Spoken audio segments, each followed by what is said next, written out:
There is a daily ritual that almost every container gardener performs without ever questioning it. The morning trip outside, watering can in hand, soaking every pot whether it needs it or not. It feels responsible. It feels like good gardening. And it is quietly making your plants weaker, needier, and far more likely to die. Here is the truth. The garden industry will never tell you, because an anxious daily waterer is their best customer. Your plants do not want to be watered every single day. In fact, doing it is training them to be fragile. Today, I am going to show you exactly what to do instead, a simple change that makes your containers tougher, healthier, and able to thrive on far less water. If nobody has ever shown you this, subscribe right now. Every single week, this channel puts out exactly this kind of content, and it is completely free. Stick with me. Let me start with where this rule even comes from. Water every day. You have heard it from every garden center employee, every plant tag, every well-meaning neighbor. And it gets repeated as if every pot, every plant, and every single day were exactly the same. They are not. A cool, cloudy day and a hot, windy one are completely different worlds to a container. A pot in full sun in July is nothing like that same pot in the soft light of May. The soil's needs change constantly, hour by hour, day by day. But the daily watering rule ignores all of it. It tells you to do the same thing every morning, regardless of what is actually happening in that pot. And the garden industry is more than happy to sell you timers, drippers, and gadgets to automate a habit that was wrong in the first place. Watering on a fixed schedule is not gardening. It is guessing, dressed up as a routine. So what does that daily habit actually do to the plant itself? Here is what is happening underground, where you never see it. Every time you splash a little water on the surface, you are training the roots. And shallow, daily watering teaches them the worst possible lesson. When the top of the soil is always wet, the roots have no reason to go anywhere. They stay up high, clustered near the surface where the water keeps arriving, because that is the easy path. They never reach down. They never build a deep, strong system. And a shallow root ball dries out in hours, which means the moment you skip a single afternoon, the plant panics and wilts. But it gets worse. Every one of those daily waterings is also rinsing nutrients straight out the bottom of the pot, washing away the very food the plant needs and leaving it hungry. You water it, you weaken it, you starve it, all at once. So if your containers seem to need water constantly and collapse the second you forget them, that was never your fault. The routine itself built those fragile roots. But the most dangerous part is the trap that springs the moment a plant starts to wilt. Here is the trap, and it is the cruelest part of this whole thing. When you water constantly, the bottom of that pot stays soaked. Water pools down there with nowhere to go, and the roots sitting in it slowly begin to rot. Rotted roots cannot drink. So the plant, surrounded by water, starts to wilt from thirst it cannot satisfy. Now look at it from above. Drooping leaves, sagging stems, a plant that looks exactly, precisely like it needs a drink. So what do? You grab the can and you water it again. You pour more of the one thing that is actually killing it, completely certain you are saving its life. This is the part almost nobody understands. From the surface, a drowning plant and a thirsty plant look identical. The daily waterer always guesses wrong. Be honest with me right now. Have you ever watered a wilting pot more and more, convinced it was thirsty, and watched it die anyway? Tell me in the comments, because I promise you are not the only one. Now here is exactly what you do instead. Everyone wants the trick, and almost nobody is ever told the simple truth. So here it is. Stop watering on a schedule. Start watering on demand. The change is this. Instead of a little splash every single morning, you water deeply and thoroughly, but only when the pot has actually dried out. You check the plant, not the clock. When the soil really has dried down, you soak that pot slowly and completely until water runs freely out the drainage holes and the entire root zone is wet from top to bottom.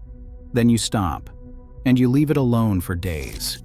No daily fussing, no guessing, just deep, complete soakings spaced far apart. And to make those soakings last even longer, you build a little moisture buffer into the pot so it holds that water instead of losing it. This is exactly what experienced container growers have always done. The industry just never frames it this way, because a calm, confident gardener who waters once a week buys a lot less than a nervous one out there every morning. Now, here is exactly how to do it. Here is the best part. Here is the best part. You can cut your watering in half and grow healthier plants starting today. First, learn to read the pot. Push a finger 2 inches down into the soil. If it still feels damp down there, walk away, the plant is fine. Or lift the pot and feel its weight. A freshly watered pot is heavy, a dry one is surprisingly light, and within a few days you will know the difference by feel alone. Only when that pot is genuinely dry do you water, and when you do it right. Water slowly and deeply, letting it soak all the way through until it drains out the bottom, wetting the entire root zone, not just the dusty top inch. Then you walk away. And here is the finishing touch almost nobody bothers with. Cover the surface of the soil with a layer of mulch, bark, gravel, even a little compost. That single layer slows evaporation dramatically and holds your deep soak in the pot for days longer. You did almost nothing, and you just doubled how long your plant stays watered. But here is the part most people never find out. Why does this work so well? Why does watering less often actually build a stronger plant? It comes down to one thing, and it happens entirely underground. When you soak a pot deeply and then let it dry, the water sinks down low and the roots chase it. They grow downward, reaching deep into the pot to find that moisture, building a thick, deep, powerful root system instead of a lazy mat at the surface. And a deep-rooted plant is a tough plant. It can go days without you and barely notice.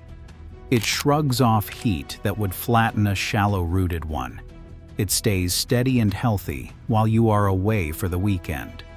You are not just watering differently, you are building a completely different, stronger plant. And if you want to make it even easier, use a self-watering pot or drop a simple water reservoir in the bottom. It holds a supply down low that the plant sips up exactly as it needs it, watering itself between your deep soaks. I will be honest with you, because this channel does not sell magic. It is not a miracle. You are simply building a plant that no longer depends on you. Now here is how to set it all up the right way, so you understand the method. Now let's set the pot up so it works for you instead of against you all season long. Start with the right pot. A tiny container dries out in hours no matter how perfectly you water, so go bigger, because a larger pot holds a real buffer of moisture. Next, time it right. Water in the early morning so the plant drinks deeply before the heat of the day, not in the evening when the soil sits cold and soggy all night and invites rot. Then group your containers together instead of scattering them.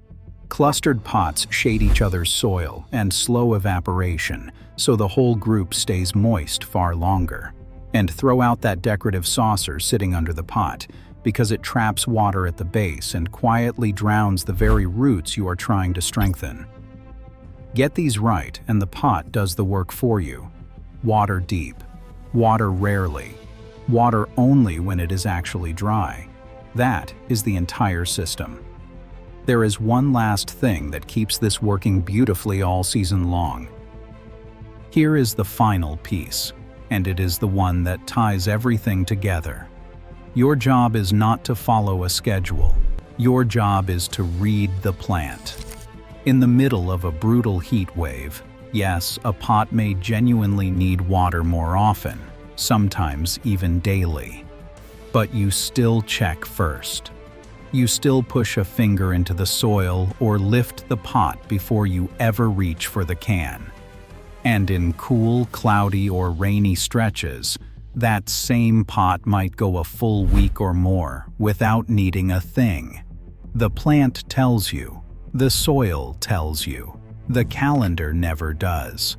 Do this for a few weeks and it stops being a chore you think about at all. It just becomes how you garden. Now here is what I want you to take away from everything you just watched. A container that wilts the second you skip a day is not a sign that you are a bad gardener. It is the result of a habit that built a fragile, shallow, dependent plant from the very beginning. Deep, patient watering builds the exact opposite. A strong, deep-rooted plant that thrives whether you are standing over it or away for the weekend. So tell me in the comments, how often have you been watering your containers? And if you switch to this method, come back and tell me how your plants respond, because I read every single comment. If this video just changed how you see that watering can, the least you can do is hit subscribe. It is free, and I am back every week with more of what the garden industry will never tell you. And before you go, I just put out a video that pairs perfectly with this one. It is right there on your screen. Go watch it now.